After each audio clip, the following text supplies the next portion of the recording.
Here we go. All right.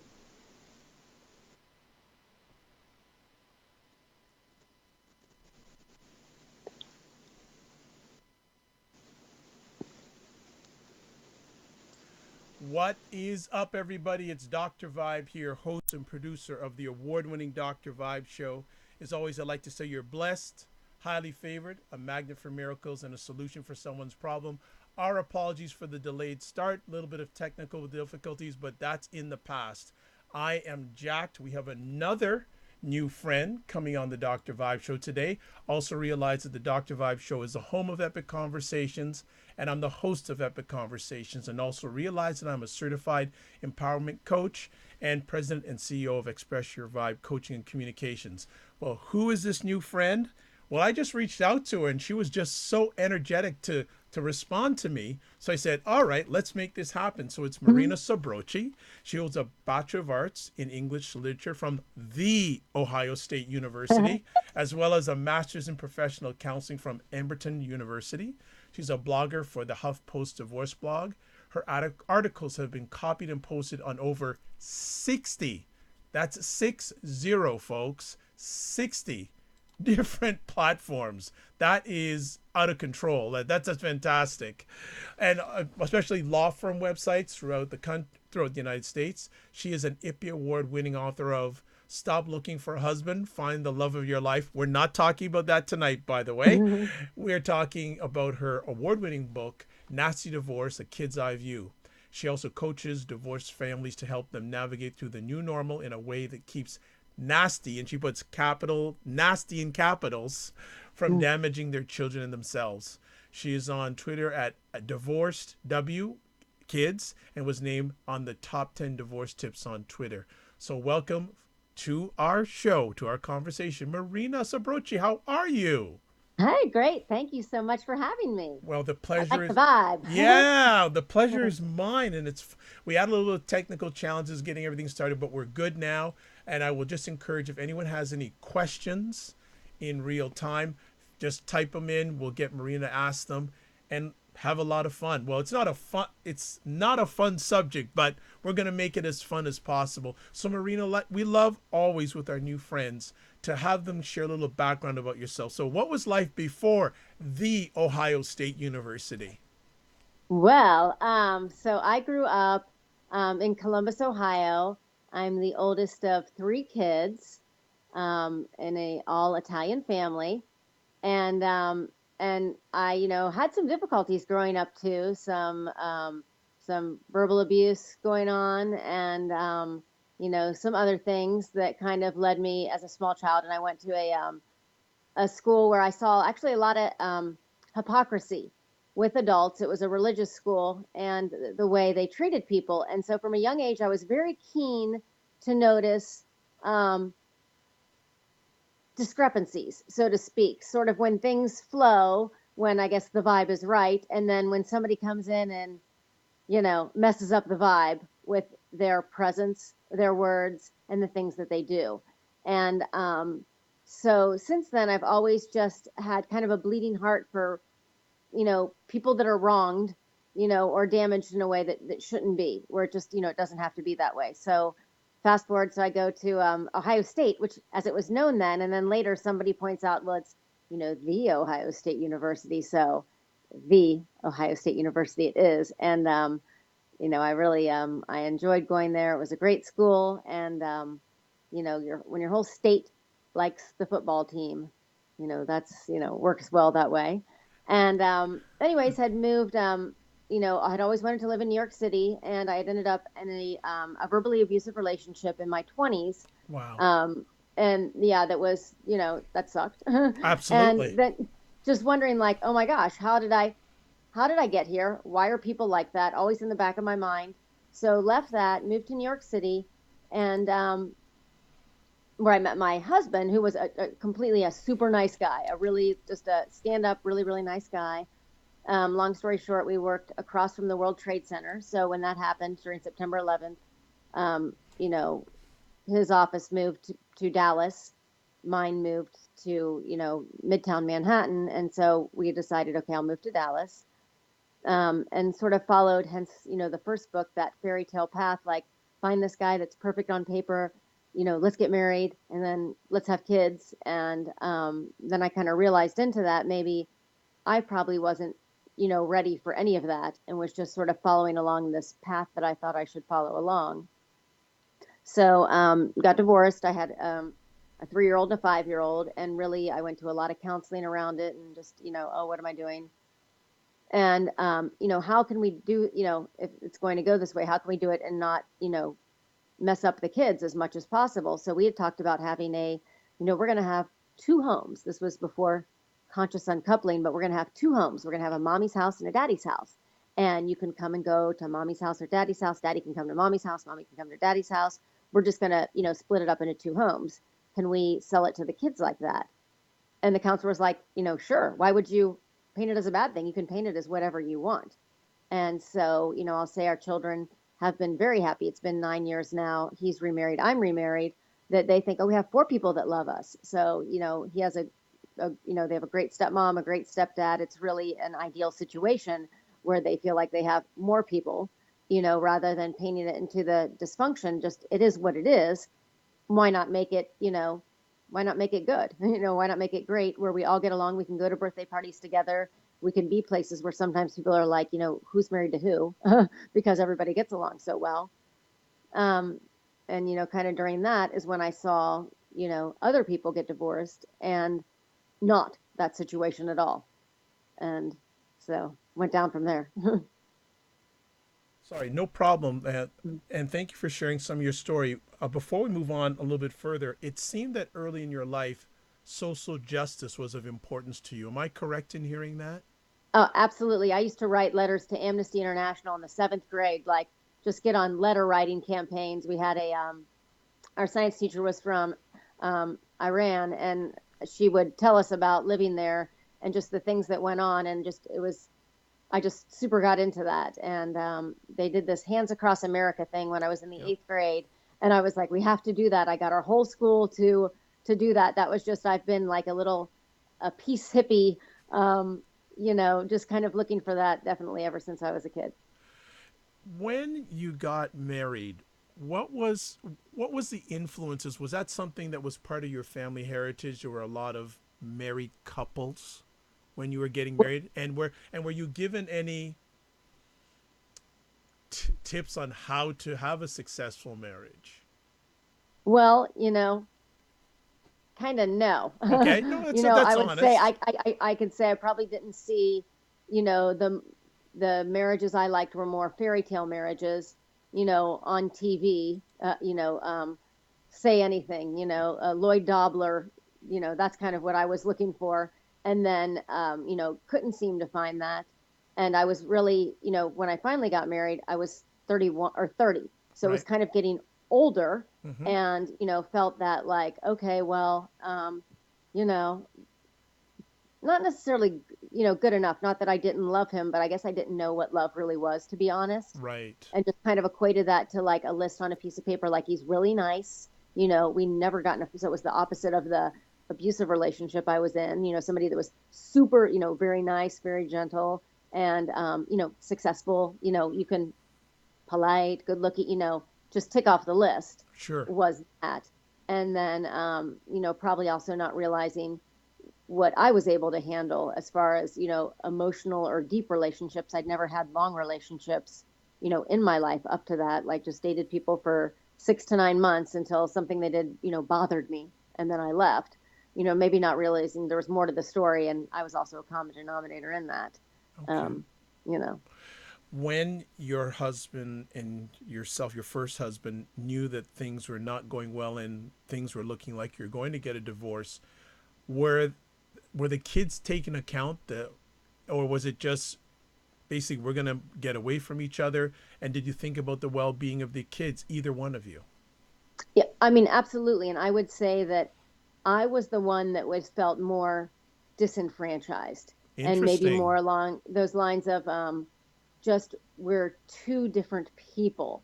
And the things that not that we were so far off and values wise for the kids, we've all both wanted what's best for our kids to be, kind, caring human beings, who do to the best of their ability. So on the same program there, probably a lot of what I couldn't deal with that came up there. And then, but absolutely thinking number one of them first. So when we finally, sat down and we're like, okay, this isn't, it's not going to change. We're just two different people, mostly from my pushing. And I don't want to be married anymore. But it is very important that these kids don't think that anybody doesn't love them. So Right. kind of like, what you say at the beginning, you have a little phrase of what you say. I had started saying that to my children when we had two houses is, we go to bed each night. And I've said this for 9 years now is that I love you more than anything. I will always come back for you. So if they were worried, like, because we're not with me one night, I'm not leaving, I'll be back, or if I go on vacation, I'll always be back for you. And that we can work on anything, we can talk about anything. So that they would always know that no matter what problem it is that seems, overwhelming, that we can talk about it and we can find a solution to something. There's no problem that is not work outable, I believe. So to just kind of get that, going in their heads. And very much we talked about, and talk to other people, we're not talking bad to each other about the kids. So what I say is your dad's all the good qualities about him. If I have anything bad to say about him, we don't discuss it with the kids. And we both agreed upon that the children were off limits, especially, and then gossip starts flying Of around, course. in the circles, and to really just address people head on, like, this is not what we're looking to do. We're not looking to do a trash down competition. We have two small children, and, their welfare is of the utmost importance. And we both did think that. I know that you and your husband were concerned about the well being of your kids. Did family members and friends show care about the well being of your kids because you were going to go through a divorce? Um, you know, I don't know if it was so much that, then they were probably worried that the person I divorced had a lot of money, that I was going to take his money, Wow. and did not. So I waived my right to taking half of that. And I think that was more of like, what are we going to do with the money? Mm-hmm. And not to say that people didn't care what happened to the kids. I don't think that that's untrue at all. And we both had parents that were very supportive to us. Right. But I think from the friend side, it was just more, I had some people like, well, it's going to wreck our, group of people.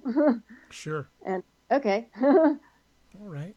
Well, let's lead into this. Alrighty. Now, how did this book come about? So, so I get divorced, and, we do the two house thing. And, as that comes, there's always somebody cycling through, the divorce circle. So I have another girlfriend, going through divorce, and then I can just see, and it's, they have a lot of money, both intelligent people. And then I just see this man being like, I mean, awful, like the name calling, the things he would say to his son was maybe like, call it 12 or 13 at the time. I mean, just the things he would say about the mother to this boy. And then would also say things, they couldn't bring clothes from one house to another.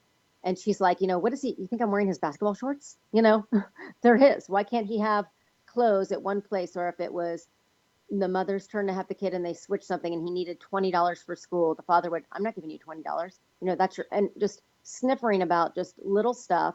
And then as this went on, just watching how stressed she was, how stressed the kids were. You could see it in the children, and then the acting out began.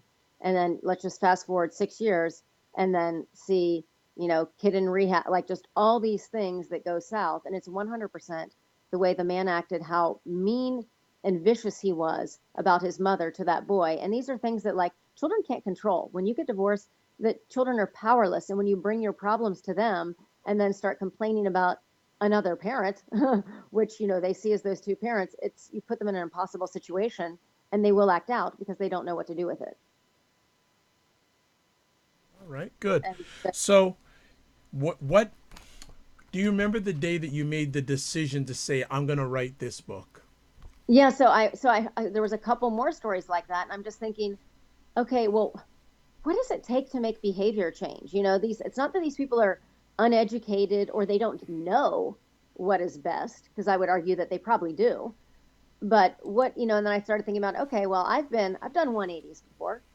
What was I when I was in a space where I just couldn't see, what I was doing wrong? What made me do that 180.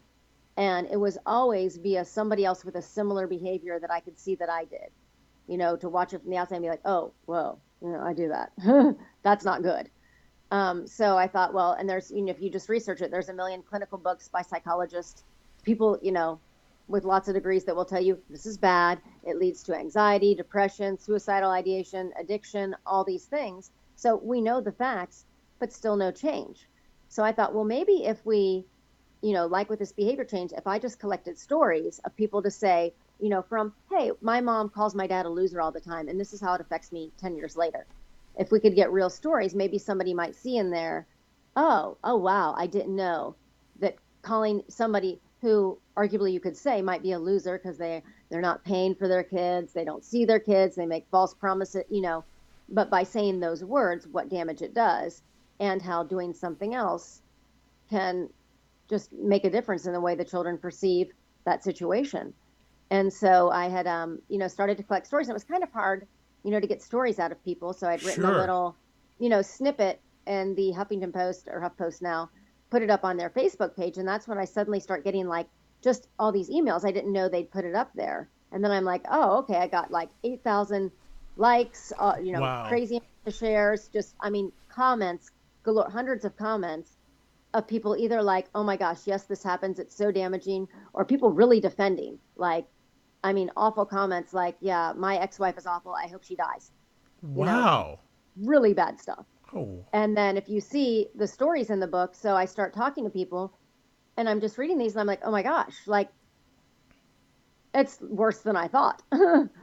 People are really awful. And it's so damaging.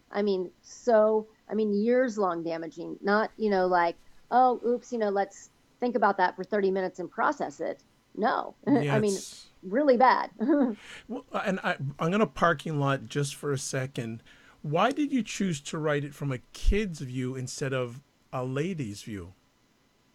Well, because it's from, that's, I kind of think the child, and maybe I think back to myself, what I knew then, and that is exactly how all of your opinions and the way you view the world is shaped by the way you are brought up by those around you. And I'm not saying it can't be changed, because it can, but that's how you view the world. Your two caregivers are what it's the duckling thing. You see, you do.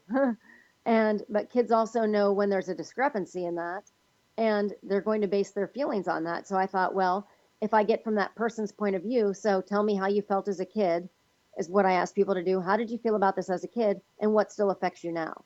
So people are very easily can go back into their childhoods and say, oh yeah, this was wrong, and by the way, now I can't keep a relationship because I think every man's a loser, or I think every woman is out to get you. It's they're equal offenders on both genders. Well, and that's one of the things I appreciated about the the people you showcased here, and the common theme is how much the feeling, how long the feeling was still in them. It almost seems that it could never go away. It may reduce, but it never totally goes away.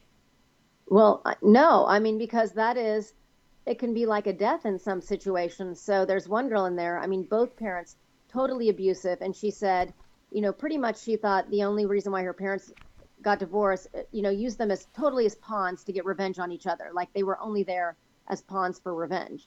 And by the way they treated them, it sort of felt that way. So when you have two parents who are just using and abusing you as pawns for vengeance of another, what are you going to think?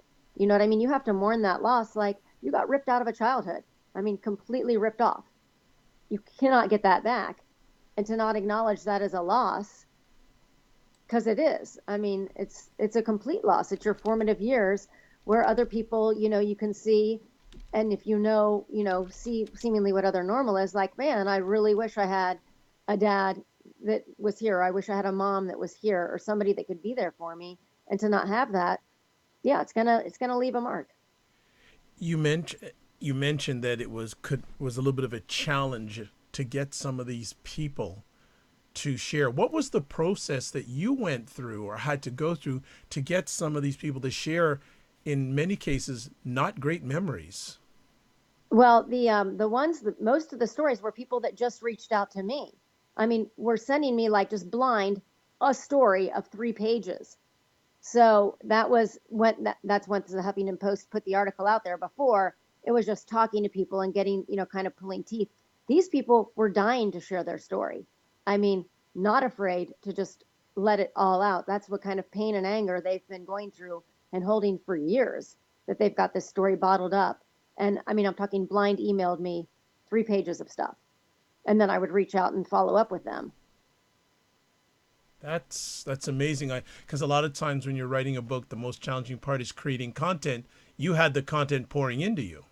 Oh, yeah, it was the easiest, the book, and so originally I was just going to put all these stories in, and I had, hired this girl to proof it, and she's like, this is awful. I kind of want to kill myself. You have to put something in here that's a little bit enlightening. These are awful stories.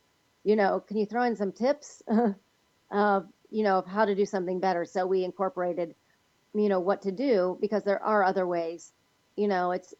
It's packaging. And at the end of the day, if you really want what's best for your kids, you could either say, this parent is a loser, or this parent has some problems. They're not the parent we want them to be.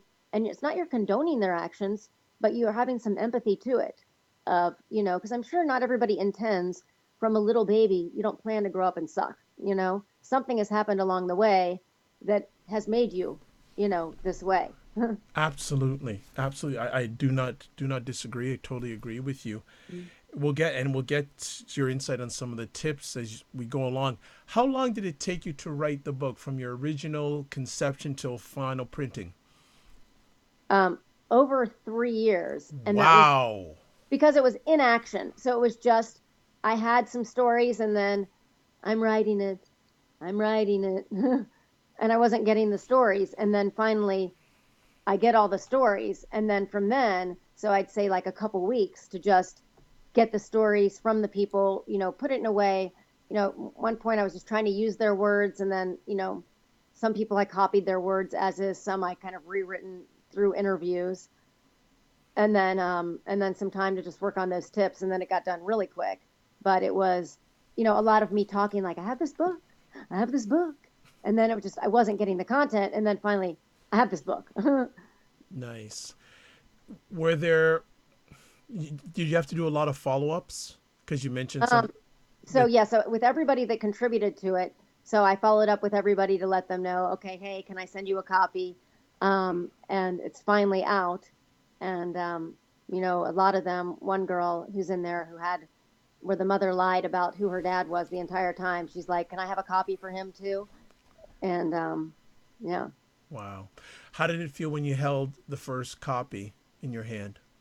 It was nice. I really thought, if it could be just a game changer, and I've had people say, "Oh my gosh, I saw myself in this," but it could change the trajectory of somebody's life. And just to know that if somebody can just see a different way of doing things, and you can just change your whole entire life experience, um, that makes me happy to think that, it's just, and people that are angry and upset, I don't think anybody likes to be that way either.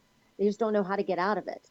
And so sometimes it takes just like, hey, you could do something else, and this life could be better for you. Since the time that you had your divorce with your kids to now, how do you feel? Has the environment gotten better, worse, or stayed the same when it comes to the effect of divorce on kids? Is there more out there to help kids with situations like this? Yeah, I mean, I definitely think there's always going to be more out there to help. It is Parental alienation is now really recognized as a real thing, even though it's hard to do. And I think the courts, they've got a long way to come, is what people complain about that. But there is more to help. And since the Gwyneth Paltrow came up with the conscious uncoupling, and even that, interestingly enough, got some fight back. Like, why does she have to make this up? Well, if it's going to be nicer, I don't know why you would, everybody's got an opinion to pick on something. I just think if you're going to package something as nicer, some people are resistant to, well, it's a divorce. It's got to be awful. And, I just think if you're going to go through something, it doesn't have to be awful. You can make your experience different, certainly. One of the like getting back to some of these stories, it's so interesting that in one of the common terms that one spouse is referring to the other spouse is this loser. I see this word loser a lot. So harsh. It's very, and it's extremely damaging, and it is, as you know, the words that you repeatedly hear as a child are what's going to go in your brain. You're not good enough. You don't stack up. And to a child, you're just like your mother. Yeah. Your mother's a loser. They can connect the dots. And it is what you're fed is what you will believe. It's because people don't realize words have power. Oh, absolutely.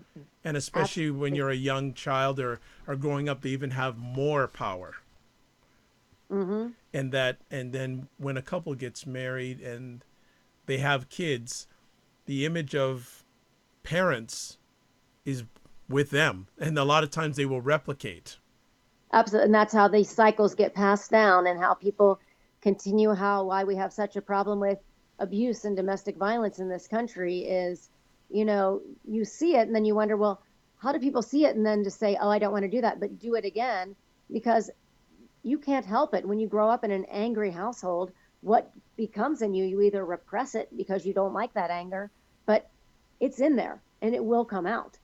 Absolutely. And it's just being able to manage those things. But if you had better emotional regulation, and evidently we do need to teach people this because we have a chronic problem with trauma in our culture. I mean, the ACEs 2 high study of childhood trauma is huge, and that was done on like white middle class people. So, if, those people are having problems, what is everybody else having? If it's, really bad there. Absolutely. Well, if you're comfortable, I'd like to go through some of these uh, antidotes Sure. with with you, and we won't go through each one of them completely. Maybe give two or three, just tease the audience, so they can buy the book for the rest. But All right. right here, you have the top 5 things never to say to your children about your ex-spouse, and then I love how you put in brackets and what to say instead. So here's an example. Your mother's always late. She must not want to see you very badly. Or your mother doesn't love you. If she did, she would spend more time with you. And then you say what to say instead is uh talk to your ex directly about how important it is for them to be on time for the visitation, and don't do it in front of the kids. If possible, consider having him or her meet you at a place where the kids can be entertained if your ex-spouse is late, such as a playground or a restaurant with a kids play area. If your child asks why the parent is late, you can simply say, I don't know. You can ask her when she gets here instead of calling them, oh, you're always late and all that. Right. It's how and then your kids learn resilience in situations too. So the more you get flustered with things, that's how they're going to learn how to handle things. And sometimes, you can't let the situation control you. You can control the situation. True. Um, and folks, when you get this book, Marina does not play. She's giving you straight things that people say, like your father is a loser. He never accomplished anything in life. How can that be turned around into a more, I'd not say a positive, but a less grinding phrase? How would you respond to that, or look for positive qualities instead of saying that? Yeah, absolutely. So there had to be something redeeming about the person if you chose to procreate with them. I mean, one thing, do they have nice eyes? Or they have artistic talents? You can find those things to say. And, and you can also just say, hey, especially when somebody is abusive, we don't accept this treatment. So you don't accept it, but this is not who they want to be right now. And maybe they're not safe to be around, but you still don't have to go further and bash them. You can set up boundaries and say they have a problem and they need to get help. And right now, and until they get help, we're not going to be safe together. So we can set up boundaries. You can still do that too without just laying into the other person. Cool. I'll jump to this section here, 10 tips to avoid talking badly about your ex. And I like the first one you put down, complain to the right person. Talk about that. I like that one. Well, what can so if your X doesn't give you money for the rent. What can your 7-year-old child do about that? Nothing, except for feel nervous, worried, guilty, and powerless. So you have a girlfriend, a guy friend. If you really, if you want to get something off your chest, that's okay. A trusted counselor. Hey, oh my gosh, this is stressing me out. He's late again. Get your gripe out with the right person and then come up with a plan. Okay, we know he's going to be late or she's going to be late and she's not, and they're going to do these things. What can we do to either earn extra income or cut or do something else? Let's brainstorm on solutions instead. So yeah, the right person. And if you're really having trouble with, anger, there's tons of free divorce support groups. I know lots of churches have those. There's a lot of resources where you can get support and help with other people in your same situation that are dealing with. I mean, I'm not saying it's easy. It's rough and it's hard when people don't come through with things that you expect them to do. But you have two choices: to wallow in it and just let it sink you, or to, okay, let's be solution focused. Another one I like in this section, it's two more I'm going to highlight on. One of them is write a letter to your ex that you'll never mail. I've never heard of that before. Well, if you could just want to get it all out, if you're really feeling it, and I also advocate noticing, where are you in this scenario? Because 50% in it, now granted, in the case of abuse or something else, I didn't go and hit other people and talk nasty, but how are you in this situation? you know, and, write the letter, whatever you want to say, look at it, feel it, burn it. Good stuff. Another fascinating one I see in this section is enlist the help of your kids. Now, that's interesting because if you're not happy with your ex, how can where's the positive end of enlisting your help of your kids, and how can you do that? What's the way to do that? Well, you can have your children teach them about setting up boundaries early. So if your ex is going on a tirade about you, is, hey, you know what? I really don't want to hear about how bad mom is right now, and I really don't want to discuss dad with you. It's okay to teach your children boundaries then. I really don't want to talk bad about them. They're not here to defend themselves. And it's okay to say that. And if somebody is doing things, I don't like it when you talk to me that way, to help give your children a voice. Please don't talk that way. I don't like it. And who knows, maybe coming from a child, that might do something to the parent, or it might not. Either way, kids will figure out who they're dealing with too. Very fair. Mm. I want to jump to this section, how to talk to kids about sensitive issues such as abuse and neglect. And one of the things you have here is tell the truth, but keep it age appropriate. What does that look like? Well, so, if your ex had an affair, okay, so a 4-year-old probably not going to know what that is. So I think you could stick it high level. We're going to have 2 houses. And then even later on, you can talk about what happens in a marriage. You can explain it flatly rather than, well, I went and I was totally faithful. And they, even though that might be it, they broke the vows and they just went somewhere else. Still could be the truth.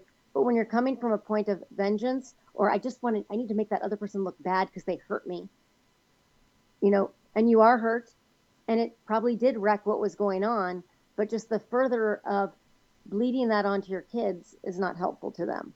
So I think you can just keep it age appropriate and keep it also rather than the person, but more of the action. And, they obviously, this person, didn't have the ability to do this. What could we do if we want to be faithful partners in the future? How can we prepare ourselves to be those things? And you can talk about how you can be a faithful partner, how you can stay away from having an addiction problem, do the different things you can to arm yourself to have better resources to not fall into traps. Nice. I like another one here. Ensure the child that it's not their fault. And I can see that very easily happening where kids may take it that it's their fault that this marriage didn't work out. Absolutely. And I think some parents, make the child feel that way too. Well, if we didn't have that third kid, Yes, I hear that. I've heard hello. that line. I've heard that line before. Yes. And but also kids are, they're egocentric beings for a long time, so really the world is about them. And it feels like a rejection. So if you have a parent that leaves and then doesn't come back, moves away, starts another family and doesn't talk to you, I mean, that's exactly how that kid is going to feel, abandoned. So they're real feelings, and to talk about kids about why they feel that way, but then also to assure them that, you know, that person, even though they're doing these things that affect us and are hurtful and harmful, but it's not your fault that the other person acts that way. It's that person's problem. And when other people's problems start to affect you, that's when you can set up boundaries, because you don't have to be affected by other people's problems either. You can set up a space where, you know, you keep your problems that you're bleeding onto me that you can't control over here. I'll try to control what I can control here. It seems so interesting. One of the things I'm getting here as a common theme is sometimes parents don't realize how their emotions affect their children. I don't think they do. I mean, who was ever told that? I mean, just from parenting advice from like way back when, I mean, it was, what did we have? Kids a long time ago for workers, eight, not because we need somebody to work in the field. So children were labor. And then, what are they meant to be seen and not heard? And then, well, and now kids these days, they're not getting spanked, which actual research will show you that spanking is not good for children and actually has a negative effect, regardless of what people are married to thinking. So people have had this idea that, the parent rules, what I say goes, and these are my little soldiers who are going to listen to me. And rather than thinking, well, true psychology will tell you what you see is kind of what's coming back at you. Unless, I mean, there's other stressors that can influence that. But if you are in a household that is quick to anger, quick to jump at emotion, quick to blame, shame, and criticize, that is going to foster something in the child for sure. Absolutely. Another point here that you share with us is don't be afraid to say the wrong thing. That's interesting. So, and I'm saying in what context Well, I said that. I'll give what you share Yeah. here. If your child asks questions or wants to talk about your ex spouse's behavior, don't shy away from a discussion. As long as you are honest, compassionate, and caring, and you can avoid bashing your ex, your child will benefit from the ability to talk to you about difficult issues. Yes, so more on that line. So not the wrong thing like, oops, I slipped out that your dad cheated on me with three people. Not that kind of wrong thing, but just in, I think you can be open and honest with kids with some age appropriate and you can always and I guess what I mean maybe by the wrong thing is sometimes, I've yelled, got out of hand myself, and then to come back and, oh my gosh, what I said, that wasn't right. I behaved badly. I'm sorry. There's a different way to do it. And to come back as an adult and apologize to your kids because we're not perfect. And, most people are truly trying to do the best they can. And I think people do appreciate when you can, and children too, be honest and be like, hey, that didn't go out the way I wanted it to go. And I want us to be better. I know in the book that you spoke to children who have been through the divorce and who are older now.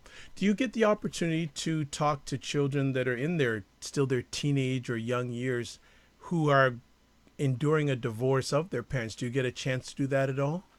Yeah, so I do have some clients that we do work with, talk to the kids about what's important to them. So we work with the parents separately and then the children, but the children from a level of, what would smooth look like to you? What are your biggest frustrations about being divorced? So not to talk the nitty gritty of who's bad, but just like, what's hard for you? Is it because I only have clothes at one place? Or because I can't talk to somebody when I want to talk to them? And we kind of get the kid wish list together along with what the parents can do and see if we can do something that can make everybody happy. Has You just referred to it a kids wish list. Has the kids wish list changed in any sort of dynamic over the years, or is it basically the same core things you hear from the kids that are going through a parental divorce? It's the exact same thing. Kids want to be loved by both parents. They don't want to hear you bash out the other parent. And They really do. They're not going to say it. But their self-worth comes from that. And so when you bash the other parent, it does make them feel bad, even though they might feel wrong. They have a lot of confused feelings because sometimes when a parent, especially if there is an addiction and they've seen or abuse, you can see that bad parental behavior. It's hurtful to the kid. They feel shameful, but just to let them know, it's not with them, and that you can talk about it, and that it's okay to feel that way, and just kind of work through it. And I'm going to bring up an interesting topic here. I hope that it's of interest to yourself and our viewers live or on the replay. How has the education system adapted to this, if at all? Well, I think there's more counselors in schools now. They are aware, especially when there's a high conflict divorce. You'll see, a couple times there's a policeman at school because we've got a parent coming in trying to do something a little rogue. They're starting to put social emotional learning in schools here. They're kind of debating that. I think that will be very helpful, especially with children who a lot of people, because of different healthcare, you know, what's going on in our country regarding that and mental health, it's very expensive to get help. So many people can't get any kind of mental health help because it's not affordable. It's not accessible to them. And so you're really leaving people kind of, out there without a lifeboat. And I'm just really concerned because Maria and I had a conversation last night about what is going on in the United States, and also too how there are probably going to be cutbacks in the education system. And usually in the education system, when there are cutbacks, counselors are usually the people who get let go. Yeah, you're getting rid of the kids' outlets if you're getting rid of, music, art, recess, and mental health. I mean, it's a recipe. Schools were originally designed for people to work in factories, to sit for eight Yes. hours in factories. And so, is that what we're, you know, something to think about too, school? Yeah, jumping around a little bit, what has the writing of this book shown you about yourself that you didn't know before you did this book? Was there anything that a quality, a trait, or something you learned about yourself that you didn't know you had before the book? Well, to be honest, I guess I probably didn't realize too how much, anger that I still hold in things that, just reading those stories and then getting so mad, at all these things. And then what I still kind of hold up in my life, anger wise, and that, we all need a little bit of help, regardless if we're going total train wreck or just a little, side skirt that people go through, is to talk about things more, and just the ability to have people talk about things. And when it came out, I have a lot of people like side messaging me, oh my gosh, this is happening. Can you help this person? But it's a secret. Nobody wants to talk about, nasty divorce going on in their life. Um, so to talk about things more, the bad things that do happen in people's lives. And I think the more you bring it out in the open and, hey, this isn't normal, there's a better way to do it. And then people might not feel so shameful about it either, from the way of, one of the girls had said to me, when I got this book together, seeing that, she's like, at least it's not just me. I thought I was the only person that had these like Right. awful parents. And, no, you're not alone. There's a ton of people. So to make people feel better in the way that they're not alone, but also the people that are the perpetrators, that you can change too. And that it's extremely damaging. So for almost all the parental alienation stories, the person that alienates, now it might take 20 years, but that other parent will come around and the kids will know. So if you really want to destroy, your relationship, it's it's a bad decision. I just want to ask, either through the book or through your practice, have you seen parents that have wrong turn the corner and become good? I have actually. I have seen people make changes. I have seen people do 180s, might be like a 160, almost there. But people do change. And then I've seen people just stubbornly not change. Um, and it's getting that person to see, something has to be motivating for somebody to change. If I'm mad and I just want to be angry and I have money to do it, I just may do it to the end of time. But sometimes people have health issues that come up. That's come up with a few people that then all of a sudden their life maybe feels a little more fleeting. Is this what I want to be doing? When you're faced with your own mortality, is this the legacy I want to leave? Is, you know, these bad behaviors?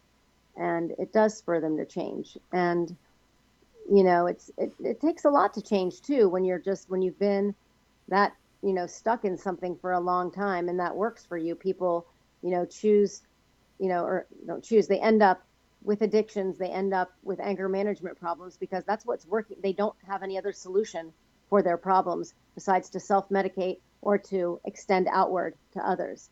They are stuck. Right. And so they need another avenue to manage what's going on with inside them. With this subject, when you get responses or content from people who have been abused, do you hear more from men or women, or is it about equal? Um, it used to be that women talked a little bit more about it, but more and more men are coming out and just showing. And I think, men end up getting the more short end of the stick of this, just from in general, is what we expect of men to be these tough guy, no emotion, for forever. So for them to even, that hurt my feelings, that's harder, sometimes to come up with than a girl that feels wrong versus maybe the man who can't take it or then feels even more inferior when you have, and in this country we've got 50%, I think, almost Right. divorce and a lot of single mothers. So we have a lot of fatherless families out there. And when you don't have a positive male role model, you know, that's not helpful either.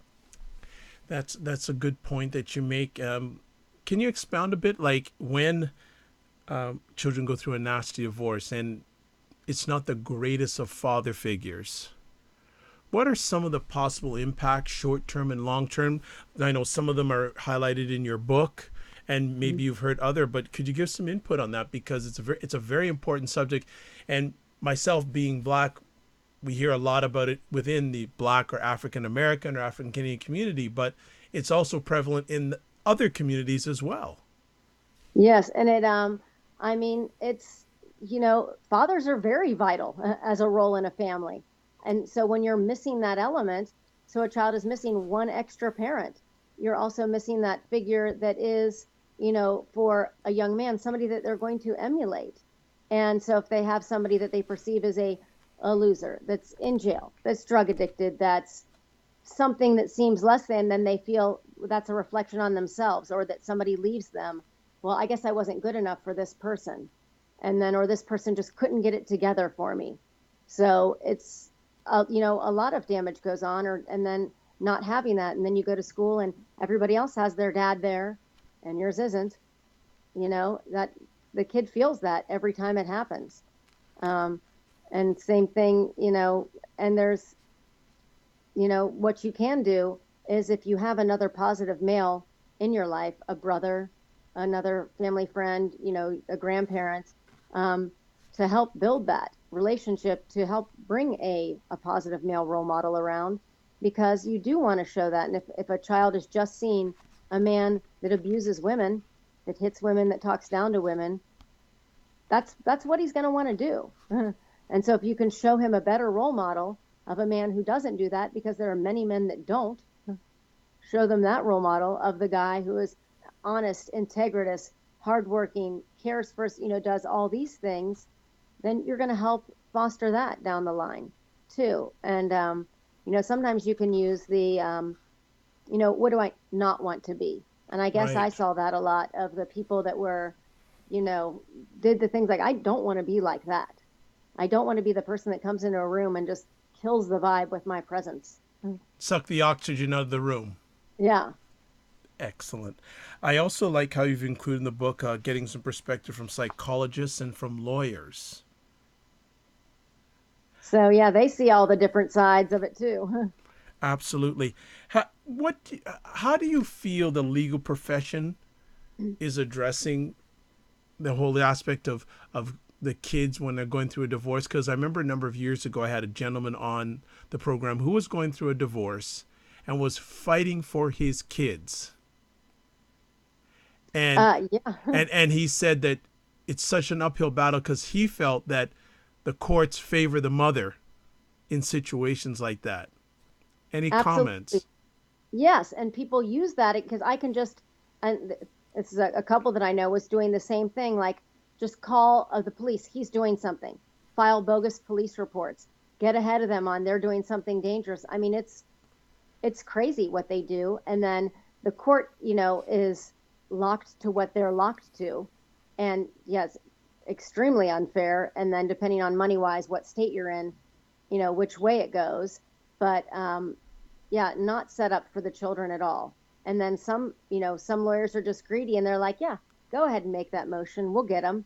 And they'll take your money at, $250, $400 an hour, whatever it is, to hear you complain about the ex and go after them. I mean, people spend years and sometimes millions of dollars getting divorced, which is just insane. True. If you think Very. about like, wow, we could, or maybe, regardless of how much money that is to you, but, just big money on a divorce. What could you do for your children or for other people in the world, but now it's for fighting because nobody can handle their emotions. It's ridiculous. Um, Absolutely. it's a display of immaturity with money. There you go. Mhm. How did the relationship develop with HuffPost? How did that come about?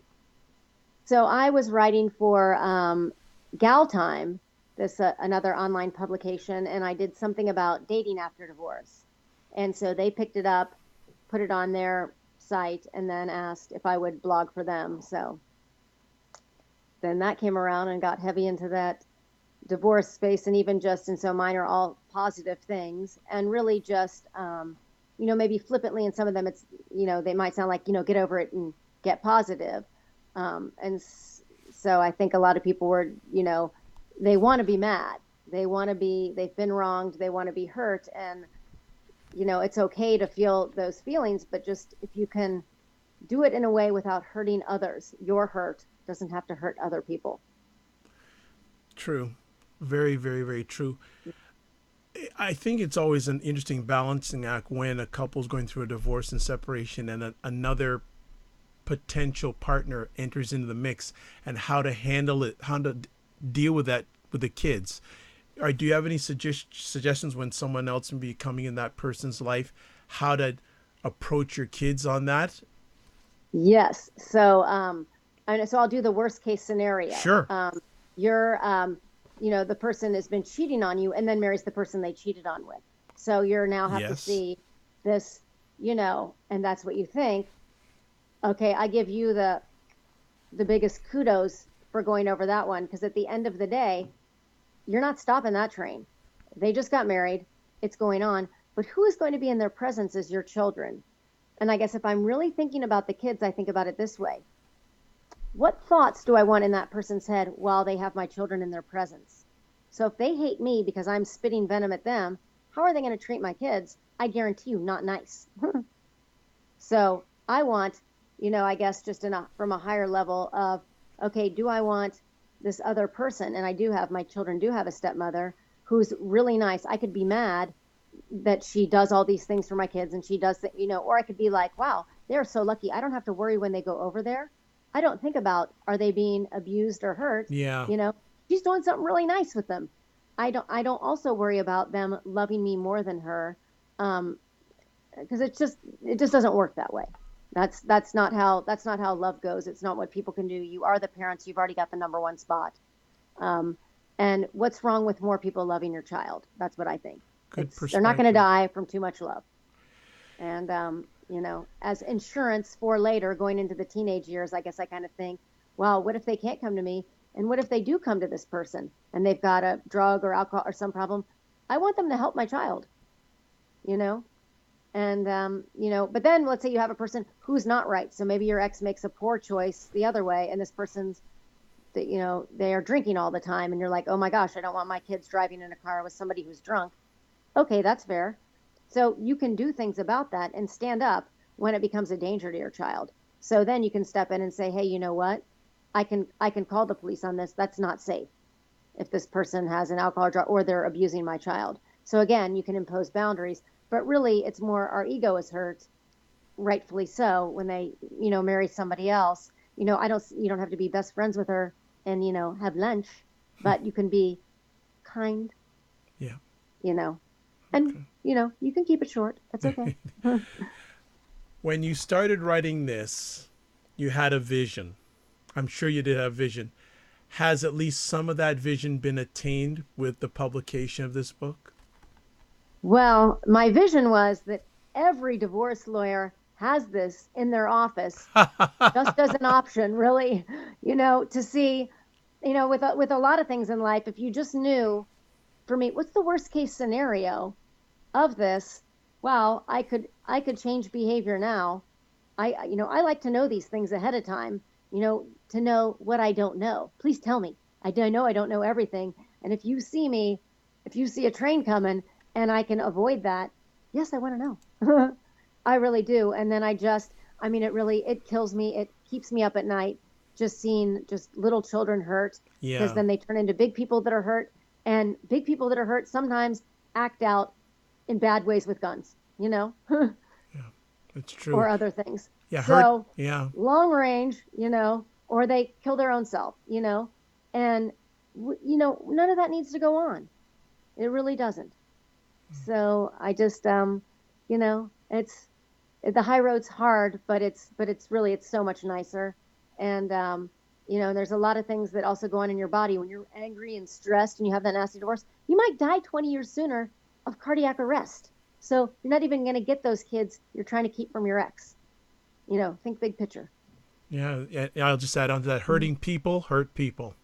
For sure. Mhm. So if you're growing up in a hurting environment, do whatever you can to try to change around or get out of it. And that's Yeah, whether you're a child or you're an adult, do something to turn it around, because you don't really know times the long-term implications it may have on your thought process and your spirit and your behavior.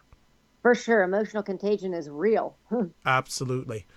Well, Marina, you've been rocking and rolling, and I don't want to keep you, but you've done a fantastic job just sharing with us over the last few minutes. Really Awesome. appreciate it. Do you have any final comments you'd like to share with our audience when it comes to divorce and from a kid's eyes view? Yeah, it's there, if you really, really just think about your children and their well-being, it is they are so impressionable. And doing the right thing, it's what you model. There are better ways to do things, and it doesn't have to be bad. It really doesn't. And you can take control and manage the things in your life, even if they are bad. A divorce is one of the top number one, two, three stressors of life, but it doesn't have to take you down, and it doesn't have to take your kids down. If you can, there are some things you can do. So arm yourself with that and take care of yourself, take care of your family. And those are the only things you really can change in the world. So make a difference. Well put. If people want to get in touch with you and find out more, how can they do that?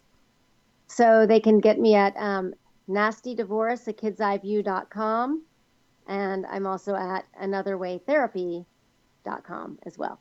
Excellent. Well, this has been a great conversation, and as I shared with Marina before we came on, the mic is open for her to come back. She has a wealth of knowledge and information that, if she has some time, I'd love her to share, because there's other areas I'd like her to come on and chat about if she has time in her positive, productive schedule. So I'm just putting it out there. If All she's right. ready, willing, and able, Find some. we'll find a way. So it's Dr. Vibe here, host and producer of the award-winning Dr. Vibe show. As always, I like to say this is the home of epic conversations and the place of epic conversations. If you want to touch base with me, the three best ways are Twitter at drvibeshow, email address dr.vibe at the drvibeshow.com, and always you can go to the website www.drvibeshow.com. If you want to catch any of my epic conversations on the replay, you can go to my YouTube channel, subscribe to the YouTube channel. I'm very happy people are subscribing to it, so thank you so much. That gives me verification that I'm doing something good that you enjoy. And if you have any suggestions, make it happen. If you want to listen to audio replays, there's different platforms like, I got to get it right, Apple Podcasts, there's Google Play Store, Google Play Music, there's iHeartRadio, iTunes Radio, Stitcher Radio, and another number of different things. And I'm also very Googleicious. So you just put the Dr. Vibe show in your favorite search engine. That's DR period VIBE show. you'll catch me. As always, I'd like to say you're blessed and highly favored. You're a magnet for miracles and you're a solution for someone's problem. Thank you if you're watching this live or on the replay.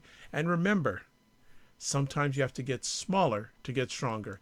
And coming up in a few minutes, our next guest, James Foreman Jr., who's written a book called Locking Up Our Own: Crime and Punishment in Black America. So that is at the top of the hour if you can catch it. If not, catch it on the replay, but also make sure you catch this on the replay. Thanks a lot for watching and take care.